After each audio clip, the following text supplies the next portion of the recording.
27enne trovata morta dal fidanzato nella sua abitazione nel Veronese. Il vicino di casa bloccato in autostrada mentre era in fuga in moto è stato arrestato per omicidio volontario. Lotta al Covid, impennata di trattamenti con anticorpi monoclonali in Veneto, seconda regione d'Italia su questo fronte con un'altissima percentuale di guariti senza ospedalizzazione. Ritrovato vivo in ipotermia un 43enne della Val di Zoldo che, partito da casa sua ieri mattina per scendere lungo il Maè in canoa, non era più rientrato, ha passato la notte in una grotta. Violenta aggressione in Piazza Duomo a Padova, le indagini della polizia hanno evidenziato delle discrepanze tra quanto denunciato dalla vittima e quanto ripreso dalle telecamere. Si imbucano alla festa di compleanno a Carbonera, rubano gioielli, regali e scappando sparano colpi con la scacciacani. 3 giovanissimi arrestati e un quarto denunciato dai carabinieri. La rete innovativa regionale mette in campo 100 milioni di euro nei progetti di ricerca per fronteggiare anche dal punto di vista biomedicale l'emergenza pandemica in atto. Un anno fa non era riuscito a coronare il suo sogno, la mamma operatrice dell'ospedale di Schiavonira è stata messa in quarantena e lui con lei. Ora Alessio, ballerino quindicenne, dopo aver danzato per tutti i sanitari, potrà studiare alla Scala di Milano. Le elezioni amministrative, la lotta al Covid, la scuola ormai alle porte, la ripresa economica, lo scontro politico. Da stasera alle 21:15 torna l'attualità di Ring. Telespettatori di Antena 3, buonasera, ben ritrovati. Il telegiornale del Veneto. Dunque in primo piano le indagini che hanno portato all'arresto per omicidio volontario di un 38enne riguardanti la terribile vicenda della 27enne trovata morta in casa nel Veronese. Dunque è un omicidio volontario, tutti i dettagli nel primo servizio. È stato fermato sull'autostrada del Sole a Firenze mentre fuggiva in sella alla moto, intercettato e bloccato dalla stradale. Si tratta del vicino di casa di Chiara Ugolini, 27 anni, trovata morta ieri nel suo appartamento. La donna era tornata nella sua abitazione verso le 14 dopo aver lavorato nel negozio di abbigliamento del papà del suo ragazzo. Alle 18 doveva tornare per un altro turno, ma Chiara non è mai arrivata. È stato il fidanzato allarmato dopo averla cercata telefonicamente più volte ad andare a casa. La 27enne era a terra con una ferita alla testa. L'uomo ha chiamato il 118, ma per Chiara non c'era più nulla da fare. Immediate le indagini dei carabinieri. Ieri sera è stato fermato il vicino di casa. Si tratta del 38enne Emanuele Impellizzeri, originario di Catania, padre di famiglia.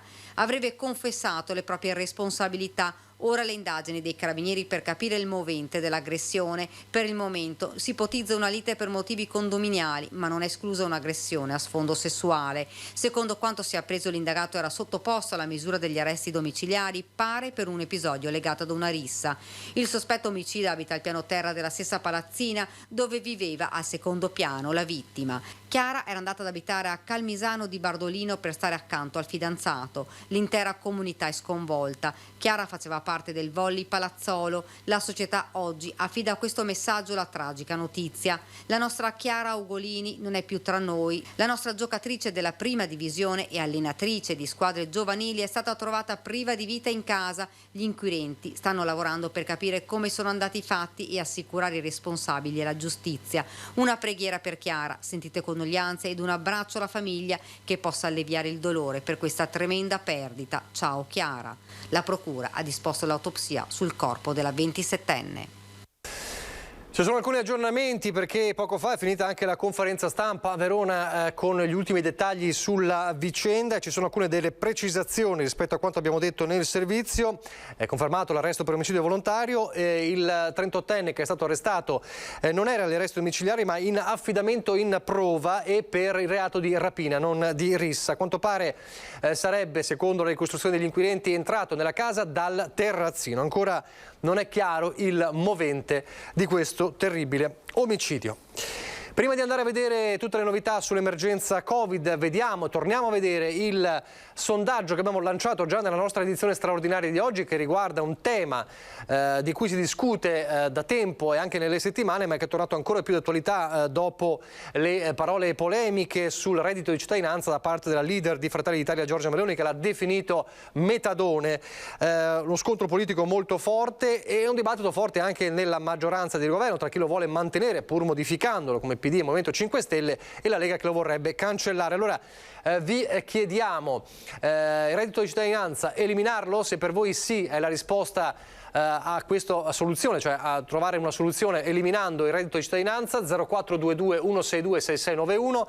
Se per voi è no, invece è giusto mantenerlo, magari modificandolo. 0422 162 6690. La chiamata come sempre è gratuita, non preoccupatevi, lo diciamo sempre, ma lo ribadiamo: se trovate il numero occupato perché il vostro voto, la vostra decisione viene registrata nel momento stesso in cui scegliete o l'uno o l'altro dei due numeri. Come sempre il risultato lo avremo a Ring questa sera nel corso della trasmissione condotta da Ferdinando Avarino, quindi continuate a chiamare. E intanto c'è la lotta al Covid e c'è anche l'arma degli anticorpi monoclonali, l'impennata di trattamenti con anticorpi monoclonali in un Veneto che è seconda regione d'Italia su questo fronte, con un'altissima percentuale di guariti senza ospedalizzazione. Un'arma in più, dicevamo, nella lotta al virus, che intanto non dà tregua né sul fronte dei contagi né su quello dei ricoveri. Non siamo davanti a una curva che sta flettendo e quindi a una remissione dell'infezione, questo è poco ma sicuro. Il contagio c'è, i ricoveri anche, le previsioni si confermano, la variante Delta si può gestire e si sta gestendo, ma l'estrema variabilità delle soglie di pazienti nelle terapie intensive del Veneto costringe a restare estremamente vigili. Comportamenti e vaccini, le armi di sempre, ma il Covid si può battere anche con gli anticorpi monoclonali. La lotta su questo fronte va avanti e vede un'impennata di trattamenti nell'ultima settimana, 109, con un obiettivo. Il target per noi, secondo i nostri calcoli, dovrebbe essere di 220 pazienti alla settimana. Un'accelerazione dovuta anche al recente via libera di AIFA all'uso dei monoclonali non solo per i pazienti con fattori di rischio particolari, ma per tutti i positivi. Dati alla mano, degli 8.434 trattamenti effettuati finora in Italia, 1.167 riguardano il Veneto, seconda regione a livello nazionale. Finora si rilevano 738 casi chiusi, cioè persone guarite. L'89% non ha avuto bisogno di ricovero. Un farmaco ben tollerato, le reazioni sono state soltanto il 3% e molto lievi. Cruciale la spinta della Regione per il forte coinvolgimento dei medici di base che individuano i pazienti candidati al trattamento. La segnalazione del medico entra in un portale, viene registrata in uno degli 11 centri specializzati in Veneto. Infine c'è la somministrazione del farmaco, fatta in ambulatorio ospedaliero in un paio d'ore. Un'arma in più, oltre alla vaccinazione, sulla quale Zaia invoca ancora una volta un intervento forte del governo in tema di comunicazione, perché nel 20% dei veneti ancora senza immunizzazione, al di là dei Novax irriducibili, le anime sono diverse, una in particolare. Chi ha paura di vaccinarsi? E la paura è un sentimento umano che va rispettato, ma la paura va anche informata. Cioè, siamo davanti a un governo che non sta informando i propri cittadini. Quindi io penso che la pubblicità progresso istituzionale, ma non di dire vai a vaccinarti, spiegare che cos'è il vaccino, poi ognuno in un ambito di volontarietà decide cosa fare. I 5 punti di proposta al Premier su vaccini e Green Pass stilati dalla Lega sabato nella videoconferenza tra Salvini e i governatori del Carroccio sono nero su bianco le stesse proposte che aveva già avanzato Zaia. Insomma, senza troppi giri di parole, ha vinto la sua linea, in attesa della cabina di regia di giovedì, anche sul fronte degli uffici pubblici come quelli della Regione. Staremo a vedere, certo è che se ci sarà un provvedimento noi lo faremo rispettare. E il dibattito coinvolge anche la scuola. Al di là di docenti e personale scolastico, ipotizzabile a breve termine un Green Pass anche per studenti di scuole medie e superiori? Per Zaia no. Prevedere un Green Pass per andare a scuola vuol dire venire meno all'obbligo scolastico e alla volontarietà vaccinale, se prendiamo il caso estremo di uno che non si è vaccinato, no? Quindi ho l'impressione che sia molto articolata anche dal punto di vista giuridico da sostenere una cosa del genere, perché siamo davanti a un obbligo scolastico che non prevede l'obbligo della vaccinazione, ma la volontarietà della vaccinazione. E mercoledì sarà il giorno in cui durante l'edizione straordinaria vi racconteremo, perché ci sarà il punto stampa del governatore, quale sarà il piano scuola, con la scuola ormai alle porte, quindi le scuole sentinella, i tamponi salivari, insomma tutti i dettagli dell'operazione che partirà dal 13 verranno illustrati mercoledì. E a proposito intanto di scuole sentinella, le ULSS le stanno già individuando, vediamo nel Vicentino. Vaccinazione positivi, la prova del 9 per il ritorno in classe della maggior parte degli studenti prevista per lunedì 13 settembre. Intanto si lavora sul progetto delle scuole sentinella voluto dalla Regione Veneto. 2 le scuole individuate all'interno del territorio dell'Uslotto Berica, una a Vicenza e la seconda a Valdagno. L'idea è che nella prima parte vengano fatti in loco con un accompagnamento da parte della struttura e poi più avanti in automonitoraggio, in autosomministrazione. Ma già i primi ritorni in aula con materne e nidi, dove i bimbi, ricordiamo, non sono vaccinati, vedono un aumento dei casi di positività, dove qualche classe è dovuta andare in quarantena. Qualche classe, per adesso è veramente qualche caso isolato. Vedremo la prova della settimana prossima. Mentre si è in attesa dell'effetto rientro a scuola, la vaccinazione Luslotto non si è mai fermata, nemmeno durante l'estate e Ferragosto. Siamo una media dell'80%, che è leggermente superiore un po' alla media indicata in questo momento nella regione Veneto. È chiaro che è un buon successo che però deve essere consolidato. 81% è il dato complessivo di vaccinati, ma sono buone anche le percentuali dei vaccinati per fasce di età, con il 60% tra i 12 e i 19 anni, per salire e superare il 70% per le altre coorti di età comprese tra i 20 e i 49 anni. Buona ma migliorabile quella tra i 50 e i 59 anni, che si è stabilizzata all'83%, oltre il 90% fino al 100% per classi da 60 agli 80 anni. Vaccinazione su prenotazione estesa fino al 30 settembre e successo di quella d'accesso libero per le fasce 12-25 anni e over 60, che vede una media di 50 persone al giorno. La cronaca è stato ritrovato in ipotermia ma miracolosamente vivo Giacomo Sacchetti, il 43enne della Val di Zoldo, che scomparso nella cascata si è rifugiato in una grotta rimanendo per un giorno in un anfratto a fianco della colonna d'acqua. In un primo momento era stato dato per morto dai soccorritori, invece si è salvato restando per un giorno all'interno della grotta parzialmente allagata in cui l'aveva spinto l'enorme pressione dell'acqua della colonna d'acqua. Il torrentista era stato recuperato nel primo pomeriggio dal soccorso alpino dei Vigili del Fuoco e portato in ospedale. Era partito da casa sua ieri mattina per scendere lungo il Maè per una escursione in canoa e non era più rientrato. A lanciare l'allarme era stato un suo amico ieri intorno alle 18, un amico che lo attendeva. Immediatamente scattate le perlustrazioni. Stamattina il ritrovamento. Dalle prime ricostruzioni sembra che l'uomo, calandosi con la corda per superare una cascata di qualche metro, sia rimasto bloccato sotto il getto. Invece per quanto riguarda il fronte dell'altra ricerca ormai da 10 giorni di Federico Lugato, ma lo vedremo meglio nel telegiornale di Treviso nella parte bellunese. Oggi la prefettura, insomma le varie componenti del soccorso hanno deciso, come era un po' nell'aria, di sospendere le ricerche di Federico Lugato, l'uomo che non si trova più dal 26 agosto scorso, e quindi le ricerche sono sospese. Proseguirà un attento monitoraggio dell'area di ricerca finalizzato a captare eventuali tracce, ovviamente ricerche pronte a riprendere appena ci siano segnali della presenza di Federico, ma per adesso verranno sospese le ricerche. Lo racconteremo più dettagliatamente nel telegiornale di Treviso. Adesso invece a Padova, con il giallo di una violenta aggressione in Piazza Duomo. Piazza Duomo non è assolutamente la Gotham City, quindi non è un luogo dove avvengono risse tra gruppi contrapposti. La denuncia presentata dall'avvocato, ecco, abbiamo riscontrato che non corrisponde in molti punti alla reale situazione. L'aggressione nella notte tra venerdì e sabato. Un avvocato la vittima, un gruppo di giovani gli aggressori. In Piazza Duomo intervengono i carabinieri, la denuncia della vittima viene presentata in questura. Le indagini raccontano una versione dei fatti diversa però. Ci sono le telecamere che sono state visionate, il tutto verrà inoltrato all'autorità giudiziaria. Indagini tutt'altro che concluse, le fila saranno tirate dalla magistratura.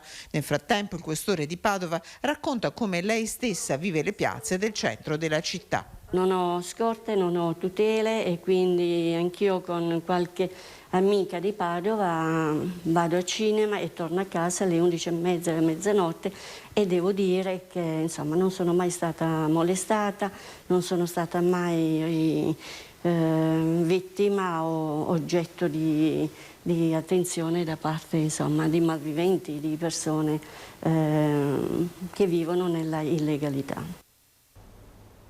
Nessun giallo invece nella vicenda che ha portato i carabinieri di Treviso ad arrestare 3 giovanissime e denunciarne un quarto dopo che avevano creato letteralmente il caos a una festa di compleanno a Carbonera, non solo con i furti ma anche sparando alcuni colpi con una scacciacani. Avevano scelto una festa di compleanno in una casa di Carbonera per mettere a segno il loro colpo, ma non avevano fatto i conti con i carabinieri che nella notte tra sabato e domenica li hanno bloccati nei pressi della stazione di Treviso. I militari durante un normale controllo hanno notato 4 giovani tra i 18 e i 19 anni aggirarsi intorno ad uno scooter. Quando si sono avvicinati, i ragazzi hanno tentato la fuga gettando in un canale le chiavi del mezzo. Lo scooter era stato rubato 2 mesi fa al padre di uno dei giovani che è stato arrestato. Un successivo controllo ha permesso ai militari di trovare nel sottosella del ciclomotore diversi oggetti. Sono stati rinvenuti degli oggetti e degli abiti che erano stati rubati poco prima nel corso di una festa privata a Carbonera. C'era una macchina fotografica digitale, una collana, un bracciale, c'erano anche una felpa e un giubbotto che 2 di loro indossavano durante il controllo. Parte della refurtiva, del valore complessivo di circa €1.000.000, altro non era che regali fatti ai 2 festeggiati dagli invitati al ricevimento, al quale il gruppetto aveva preso parte pur non essendo invitato. Si sono imbucati, dopodiché sono stati mandati via e con una pistola scacciacani che poi è stata rinvenuta insieme a altre 2 giocattolo, insieme alla refurtiva, hanno esploso un colpo in aria per poi allontanarsi in 3 sullo scooter. Un 18enne di origini ivoriane residente nel Trevigiano, un suo coetaneo e un 19enne entrambi di origini marocchine e residente nel Padovano, tutti e 3 cittadini italiani, sono stati arrestati e successivamente rimessi in libertà in attesa del proseguo delle indagini, mentre un 18enne di origini marocchine è stato denunciato a piede libero. I reati contestati ai 4 sono furto aggravato e ricettazione. Era finito con 54 denunce, lo ricorderete, il rave party bloccato dai carabinieri lungo le rive del Brenta una settimana fa. In queste ore il questore di Padova ha firmato 23 fogli di via e 3 avvisi orali.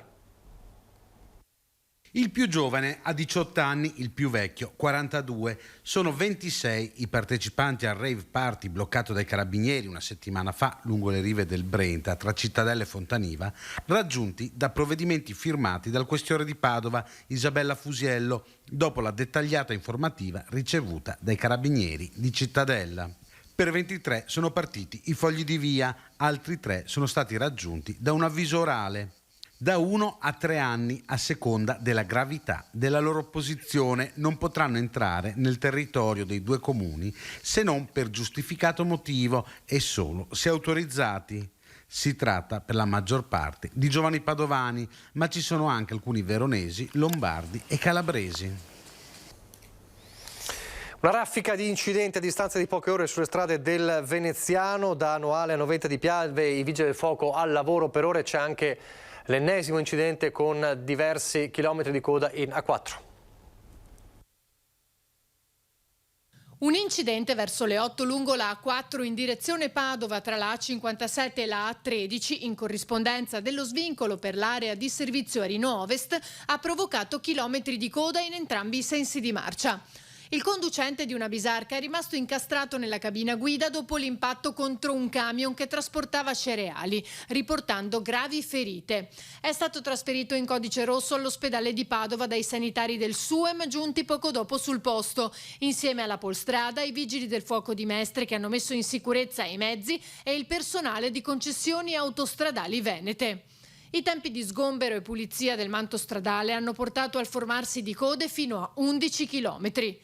Lavoro per i vigili del fuoco anche domenica sera a Noale lungo via Noalese all'altezza di Moniego. Erano circa le 23 quando 2 auto per cause in fase di accertamento si sono scontrate frontalmente. Una è carambolata nel fossato a lato strada. Nell'auto rimasta sulla carreggiata c'erano una mamma ferita e la figlia piccola di 2 anni illesa. Altre 4 persone viaggiavano nell'auto finita nel fosso. Tutti i feriti sono stati assistiti dal personale del SUEM e 3 di loro trasferiti in codice rosso all'ospedale. I carabinieri hanno eseguito i rilievi mentre le operazioni di soccorso dei pompieri sono terminate verso le 2. Sempre domenica sera, poco dopo le 21, in via Santa Maria di Campagna, Noventa di Piave, un'auto è uscita di strada finendo contro un palo di cemento. 2 i feriti trasportati all'ospedale in gravi condizioni. Sul posto, oltre ai vigili del fuoco, anche i carabinieri.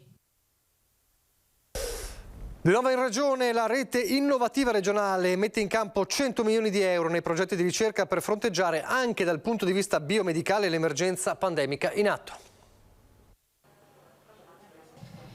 Si chiama Tech for Life, progetto che risponde al superamento delle criticità delle imprese legate a quest'era pandemica in corso, con protagonisti la Regione del Veneto, Confindustria Veneto e le Università di Venezia, Padova e Verona. Obiettivo: mettere in rete le eccellenze produttive del territorio per sviluppare innovazione e ricerca al servizio delle stesse imprese, per gestire anche dal punto di vista biomedicale l'emergenza ancora in atto. Ci siamo resi conto da subito, durante il primo lockdown, che c'era difficoltà a reperire perfino le mascherine, a reperire i respiratori. Siamo stati costretti a rivolgersi in tutto il mondo per trovare gli strumenti per combattere la pandemia. Ecco, allora, siccome noi abbiamo comunque delle eccellenze produttive straordinarie nel nostro Veneto, la rete innovativa regionale serve esattamente a questo. E l'ultima delle RIR, acronimo che sta per Reti Innovative Regionali. 20 milioni i fondi stanziati dalla Regione già con il primo lockdown e facenti parte dei 56 milioni erogati sempre da Palazzo Balbi in questi ultimi 3 anni, sommati agli oltre 32 milioni stanziati come capacità di reazione delle imprese e agli 8 milioni e mezzo delle citate università per studiare e implementare le strumentazioni necessarie legate alla salute e alle cosiddette scienze della vita. E questa è una risposta davvero importante. Oggi è una giornata davvero importante, non solo per la nostra economia, che insomma, sta dando veramente dei risultati ottimi, ma soprattutto per la gestione biomedicale e sociosanitaria della nostra regione. Domotica, digitalizzazione, robotica sanitaria tra gli obiettivi strategici anche in termini di formazione delle competenze. Ideatore questo imprenditore veneto. Che possano comprendere per esempio l'aspetto meccanico con l'aspetto del software, piuttosto che il digitale, piuttosto che la sensoristica, quindi conoscenze che le aziende venete, le piccole e medie aziende venete non possono proprio fisicamente avere tutte all'interno della stessa realtà.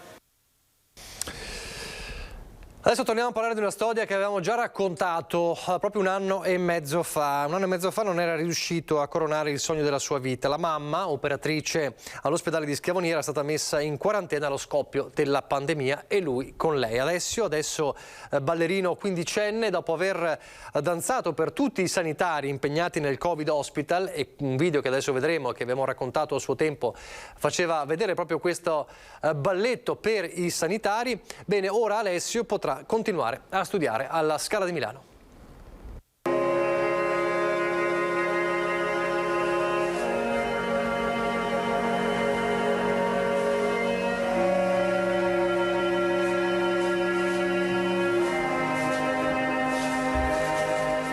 Alessio a 15 anni vive con la mamma OS all'ospedale di Schiavonia e ha un sogno: ballare nei più grandi teatri d'Europa. Alessio ha già calcato questi schermi, sì, perché lo scorso anno, durante il lockdown, aveva ballato in questo video per ringraziare sua madre e tutto il personale sanitario dell'ospedale della Bassa Padovana.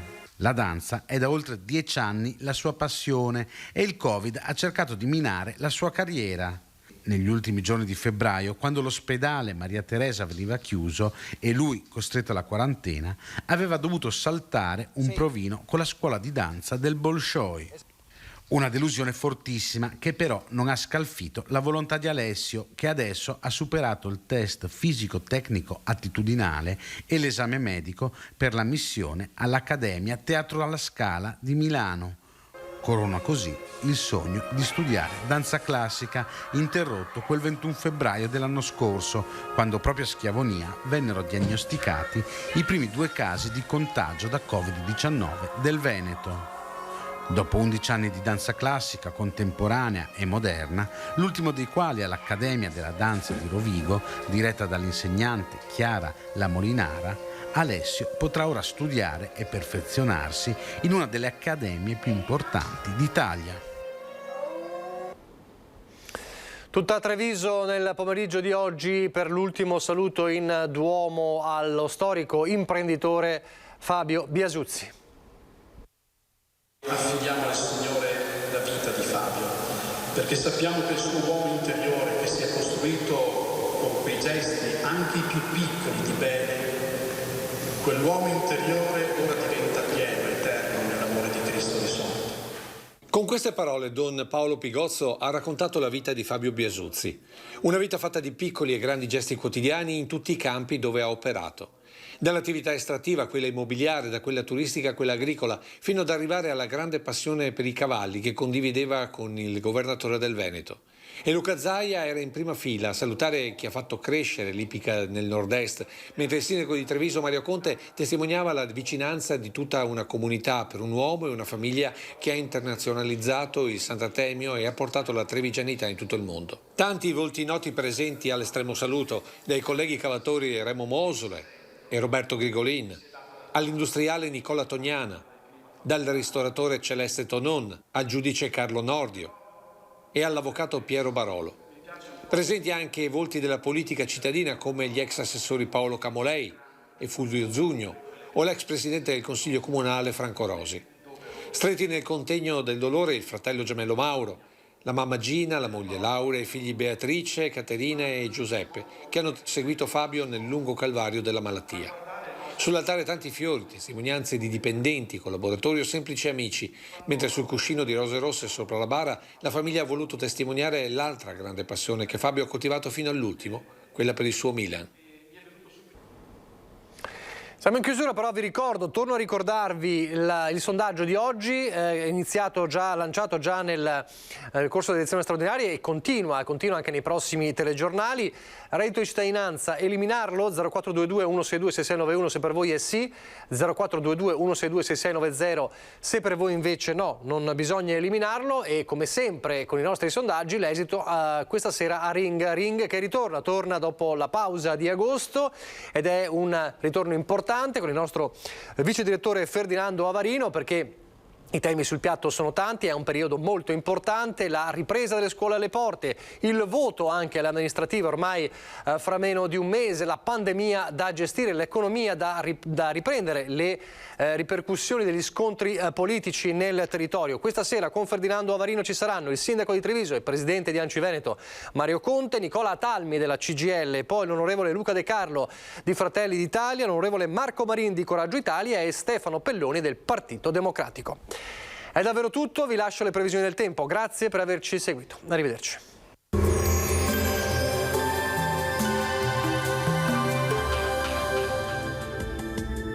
Bentrovati al meteo.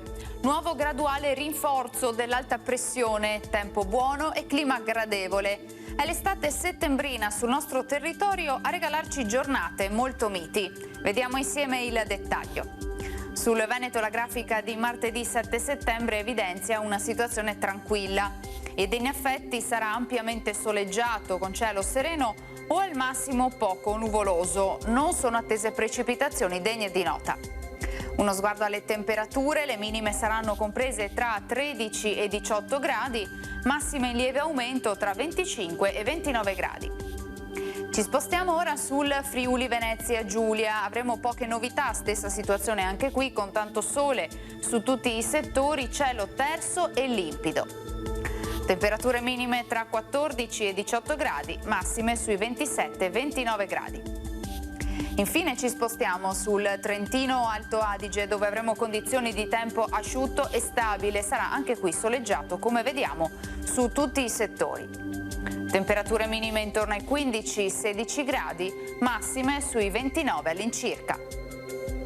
Dal meteo per ora è tutto, grazie per l'attenzione, arrivederci al prossimo aggiornamento.